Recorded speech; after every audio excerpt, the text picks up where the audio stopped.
Please welcome to the stage Braze Global Brand Ambassador, Majid Nuhakan, and developer advocate from Google, Patrick Kettner.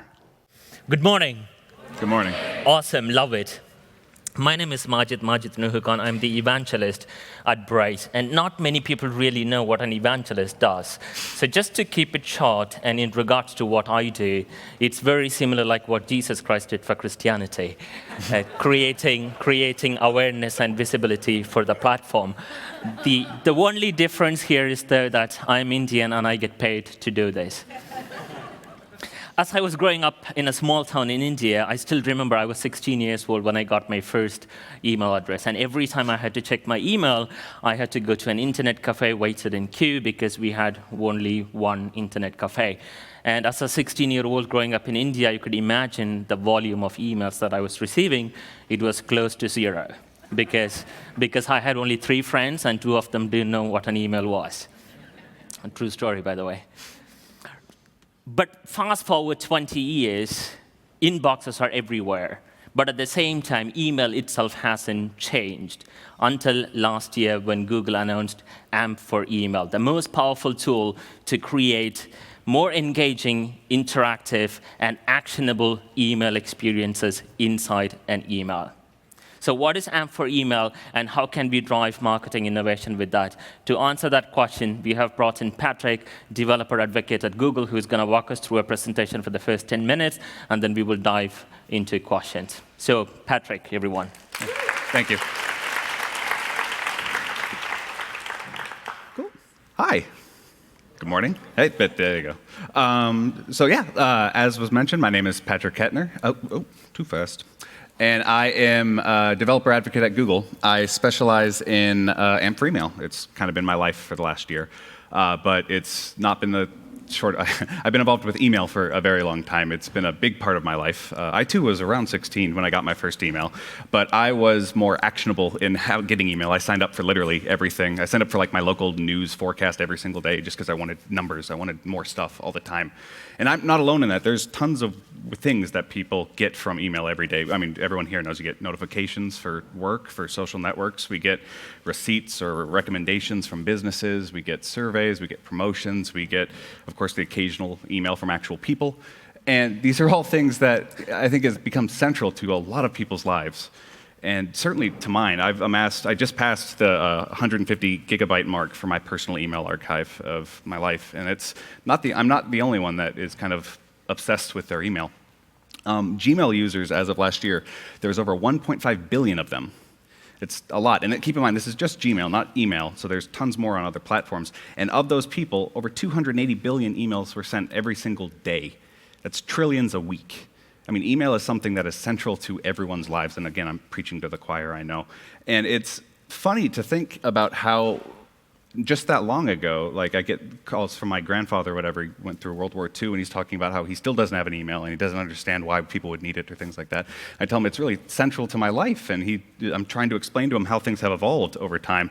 And I use the one example of the one thing that he actually does talk about with the internet. Like, the internet didn't used to exist, but now you use it every day. And it's funny to think about what the internet was like when a lot of us started using it. Around 2000, around the time Google really started, the internet was simplistic, right? It was text, images, links. There wasn't a lot of interactivity. There wasn't really video, unless you're talking about Flash, and no one likes to talk about Flash.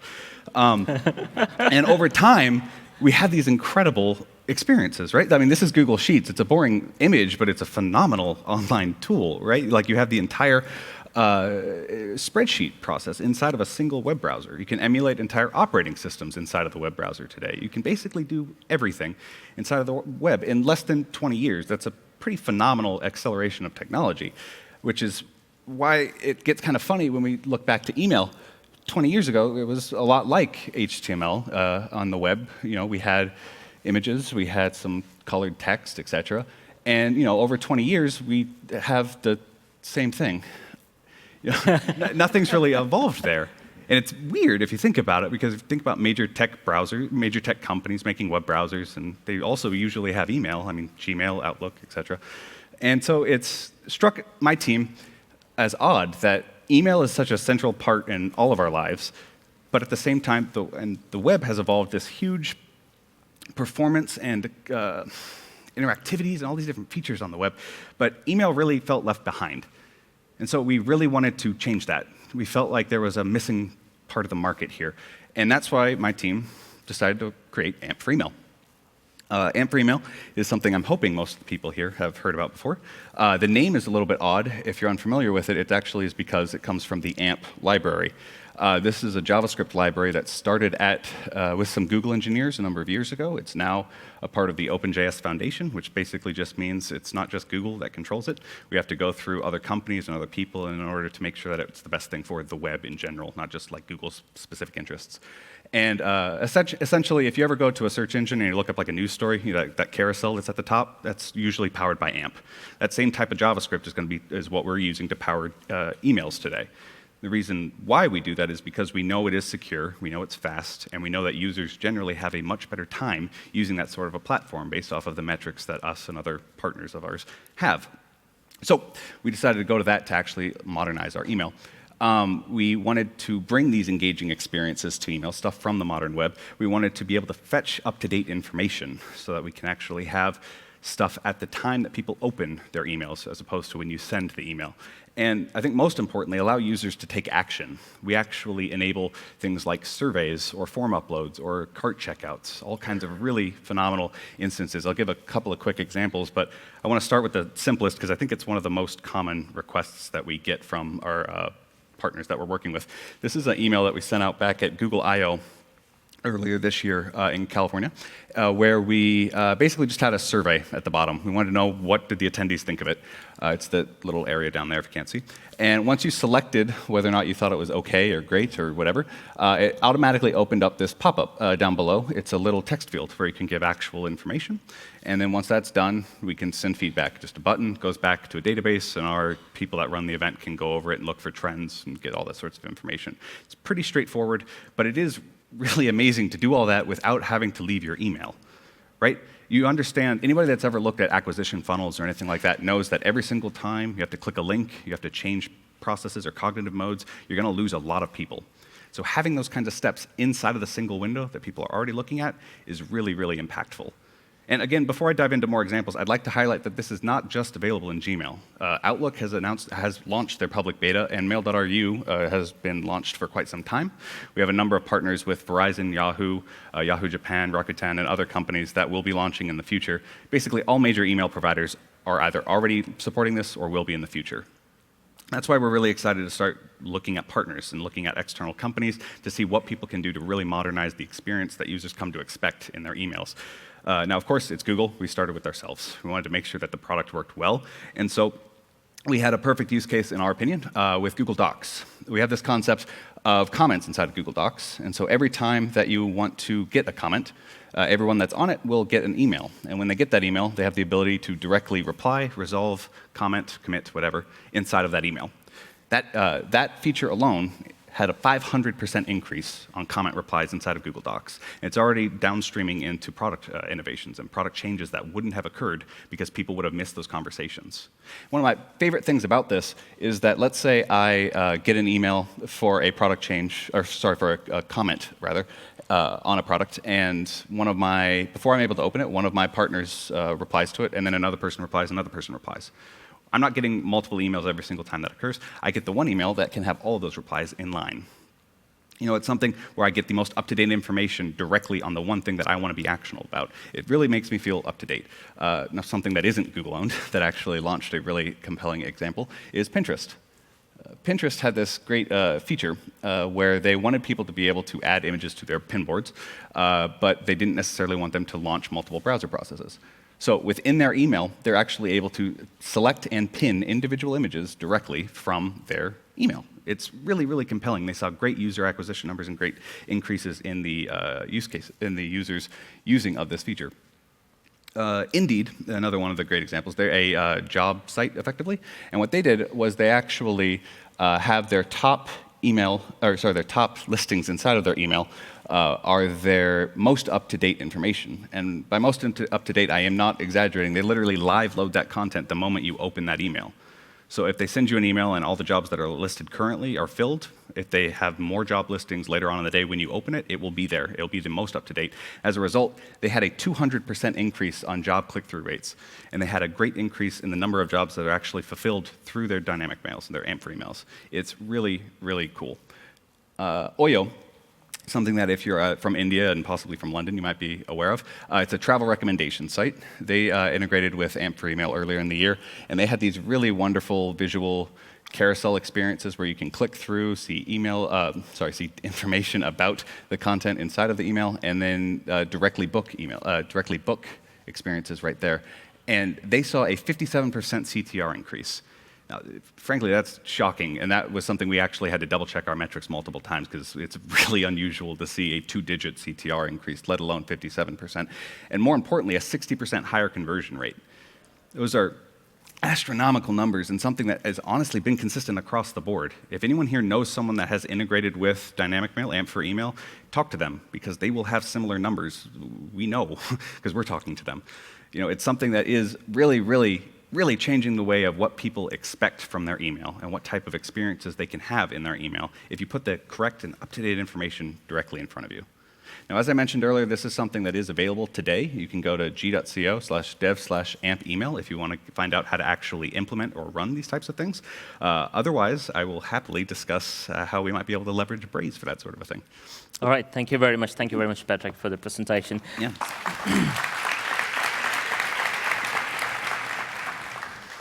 The first time that I experienced AMP for email, the dynamic email, was just about 4 weeks ago when I was collaborating on a Google Doc with a colleague of mine, and I received that email, and I was taken up by surprise, to be honest, right? So you don't have to click on any link, you could reply directly.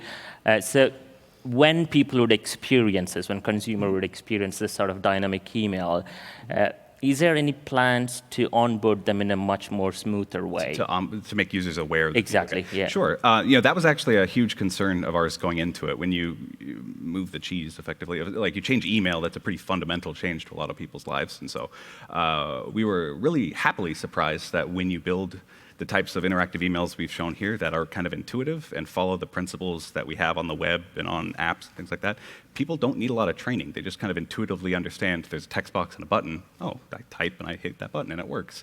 Like there's really, there was no internal training. We just launched the feature and people suddenly started doing it. And like I mentioned, 500% increase internally, and it's been great numbers as people have turned on that feature inside of their own G Suite instances.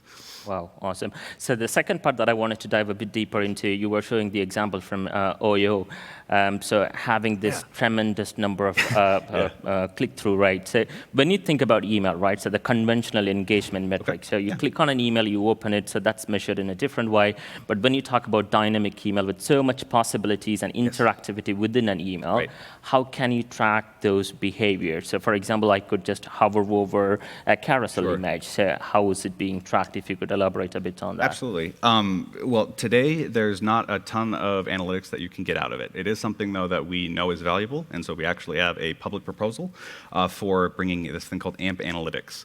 The AMP library that I mentioned before is heavily built on top of components, which, if you're unfamiliar, it's basically kind of like widgets that you can embed inside of your HTML pages powered by AMP. And AMP Analytics is exactly what it sounds like on the tin, and that would allow you to do stuff like check when users are hovering, engaging in a carousel, when they click on things, when they submit forms. If there's a JavaScript error inside of the email, or if Gmail has a problem, you might be able to get notified of that. That's something, as I mentioned, since we're in an OpenJS Foundation right now, we actually need to get we want and need to get approval from a number of people in the community and from other companies. And as a result, it's an open proposal now. Anyone who's interested in it, by all means, reach out, and I'd be happy to send you the doc, and you can tell if there's missing things or if what you think. Right. And the third question, and I really wanted to get that out now, because every conference that I go, every marketers that I meet, and also many people sitting in this room wanted me to ask this question. How can, as a marketer with Gmail, they can get into the primary tab of the Gmail inbox and not ending up in promotions? Please help us. Sure. Well, I can give you the answer I'm not supposed to give, which is I have no idea.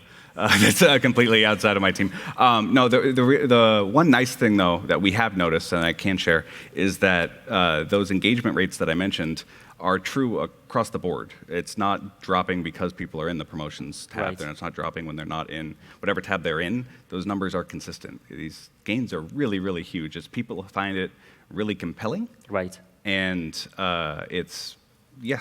But sadly, no, I can't give that secret sauce away. Sorry, guys, if that answer is not sufficient, I will transfer you the money back. Yeah, I'm available for Just- bribes after the talk. Just after though, if this anybody- conference.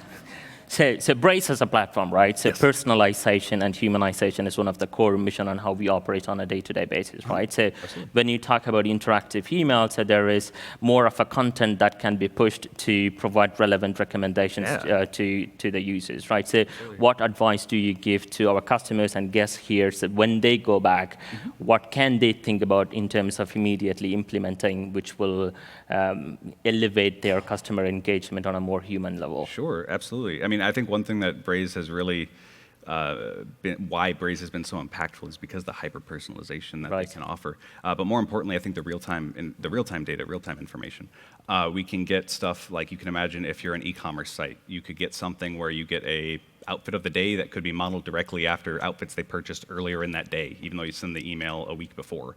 You can get, maybe if you're a sports betting company, you could get information about your team's roster that changes mid-time. Because every time you open this email, you can update new information. Right. And so looking into that hyper-personalization that Braze offers and that kind of real-time updates can give you a lot of really, really user-compelling things. And we have found in our testing that the more unique an email feels, the more personalized it feels, people really want to use it more, and they find their open rates go up, and it's just really been true pretty much across the board with all of our partners. Awesome. And for those of you who do not know, AMP for email is only available on web at the moment, right? So it is not accessible in mobile. So if you could give us some sort of timeline, if it is not confidential, when would that be available in mobile? Of course. It is available on the web for Gmail, which is available on the mobile web if for some reason you're a masochist.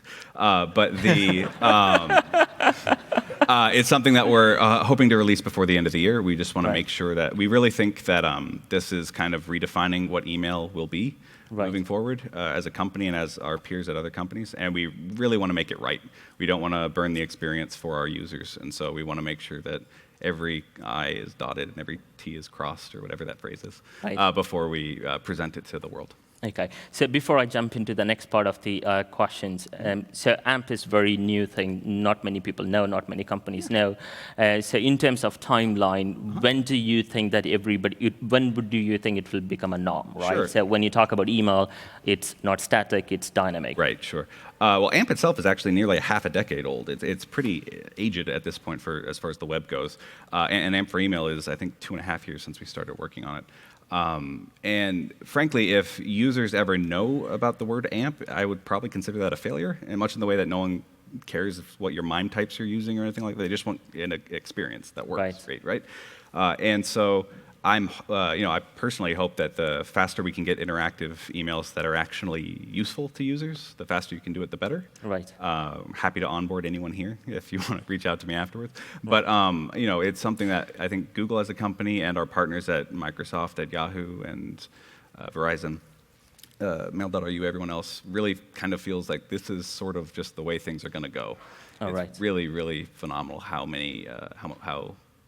useful these product can be to a lot of users. All right. So I have one last question, and I want to open up to the audience to ask one question to Patrick after this. And also the reason is that I'm signed up only for 10 minutes to talk to Patrick.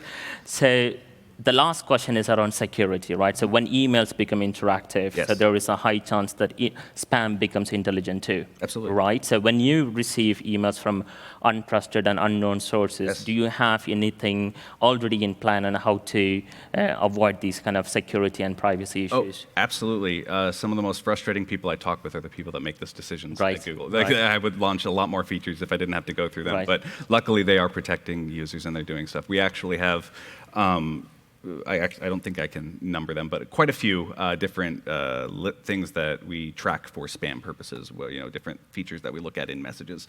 And we're adding quite a number of them so that when you can't, say, live shift out the data inside of an AMP component, or you can't greatly change the HTML component versus the AMP component. So yeah, no, spam is of the utmost integrity. For spam protection is of the utmost importance to our team, and it's something that we're making sure is true. Right. Like we said, we don't want to burn our users. And how can you make sure that with the other inbox providers like Microsoft or Mail.ru, so how do you make sure that they are also having the same thoughts on That's a great privacy? question. Security? Yeah, so we all work together in a community group, effectively. All these companies meet bi-weekly or monthly, depending on if there's holidays, basically. Right. And we all run off of the exact same renderer process, so we have the same code. So much in the way that today, when you have to write HTML in such a terrible 15-year-old way in order to make sure it renders the same across platforms, there's one rendering target with AMP emails. It's the same, the exact same bits will be the exact same bits on email and Outlook and everyone else. And that the inherent security fixes and changes that get made inside of AMP automatically propagate to all those people as well. And then, Outlook has phenomenal spam protection. I worked at Microsoft for years. Right. So their actual message parsing and things like that to make sure that users are safe and protected from spam, phishing, et cetera, are all world-class on their various platforms. All right, awesome. So one question from the audience, if there is any. And we have my lovely colleague with the microphone on both the sides. OK, there is one, please. Just got a question. Does AMP usage give any favour to email deliverability? Sorry, does AMP usage do what to email? Does it favour email deliverability? How do you mean? Get into the inbox. Oh, sure. Like, spam do we think an AMP email is a better email, basically? Is that Correct. No, not today. Though certainly not just the raw bits of that email. I can't speak for the Gmail team legally, but I can tell you that they are interested in emails that users are interested in. And so if we think, I can tell you personally, that if you build emails that people want to open and want to use, you're more likely to be exposed to users, as is true with all Google properties. I have been told I could take one more question. So yes, gentleman there, please. Thank you. So I know you've been discussing the different email inboxes that this will work with, but I'm curious about email service providers like Braze or others that we all use to deliver our emails. So how we integrate with those and sort of make sure that from email sort of construction through to delivery, we actually can provide an AMP experience? It's a great question. So AMP emails in general are just a new MIME type, and so ESPs will have to enable that new MIME type just like they did for the Apple Watch a number of years ago. Today we have support for SparkPost, SendGrid, Amazon SES, Braze, of course. Adobe Campaign actually just announced yesterday, and a number of other platforms. Basically, all major ESPs has been my life for the last year, working with them to implement. By all means, if there's someone that you are interested in, feel free to meet me in the lobby outside separately. And then most importantly, let them know. That prioritizing features at companies is heavily dependent on what people ask for. And so if you want AMP for emails, tell whoever your sales rep are or whoever your customer service contact is, hey, this is something we like, and that can really increase the time that they would, or decrease the time until they implement. Awesome. So email has been around for more than 40 years, and no matter how technologies and platforms and channels and evolve, even when the customer behavior changes, we believe that email is always here to stay. And having said that, I want to thank Patrick on behalf of Braze for being here today and to present Google AMP for email to all our customers and guests. And also on behalf of Braze, I want to thank all of you audiences, and we look forward to seeing you again and again and again to build the long-term relationship. Thank you very much. Thank you.